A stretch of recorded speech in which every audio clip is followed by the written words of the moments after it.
la une de l'actualité, il y a également ces nouveaux centres de déradicalisation qui font craindre le pire aux habitants d'Indre-et-Loire, des centres où des jeunes seront là pour essayer de sortir de l'embrigadement, du terrorisme, du djihadisme. Ce ne sont pas forcément les plus durs, ce sont pour le moment mais des profils les plus simples. Alors on va essayer de comprendre ce que ça veut dire la déradicalisation.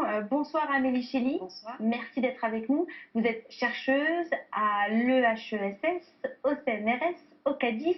Vous êtes surtout spécialiste de l'islam politique. C'est un peu plus simple de comprendre les choses comme ça. On entend un peu tout et surtout on entend qu'il y a un certain nombre de profils qui sont irrécupérables. Est-ce que c'est votre avis aussi? Oui, alors effectivement, dans certains cas de fanatisme, c'est-à-dire que l'aboutissement du processus de radicalisation, c'est le fanatisme, vous avez un individu avec lequel on ne peut plus communiquer. C'est-à-dire que le langage n'est absolument plus le même. La grille de lecture à travers laquelle il lit le monde est tellement vissée qu'il est impossible de communiquer avec lui.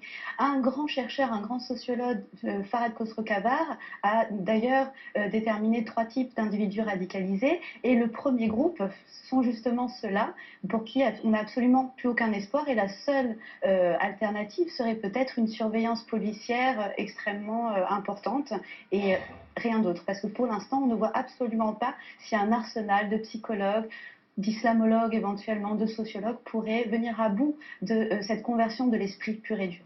Qu'est-ce qui explique que parce qu'on parle de radicalisation, par exemple, rapide, c'est un peu une association de mots qui est un peu difficile à comprendre, de jeunes de plus en plus jeunes, des post-adolescents.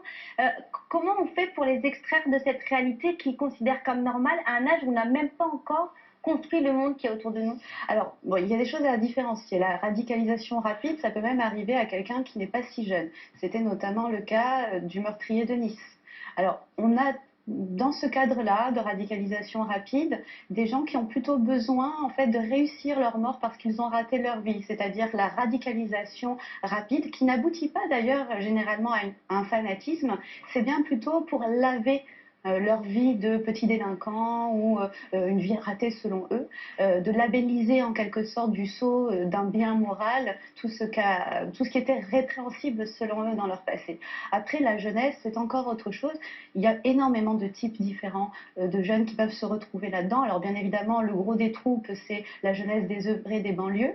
Là, bien évidemment, et on a aussi à composer avec un socle domestique, c'est-à-dire un antisémitisme domestique, une désespérance sociale domestique, un rejet du système et de l'Occident qui est domestique au départ, qui constitue une base pour accueillir les discours des radicalistes, des plus grands radicalistes, hein, les maîtres à penser.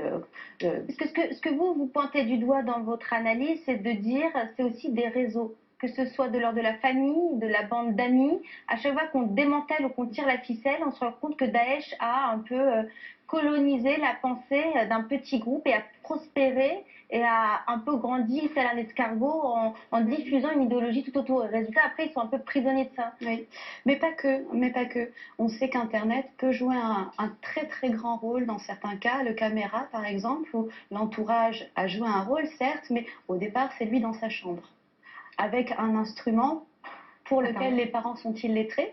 C'est-à-dire que la génération 50, 60 ans ne maîtrise pas Internet comme les jeunes maîtrisent cet instrument.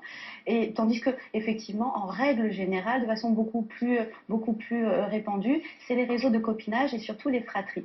Oui, tout à fait. Donc ça, c'est très compliqué parce qu'il va falloir gérer le retour. La déradicalisation d'esprit, c'est une chose, mais gérer un retour dans un cadre où il y a des radicalisations qui n'en sont pas au même stade, ça va être encore notre compliqué. C'est ce que nous disent l'État en essayant de penser que ce son pourrait y apporter quelque chose. Merci Amélie Chély d'avoir été avec nous. Tout de suite, on prend la direction de la maison.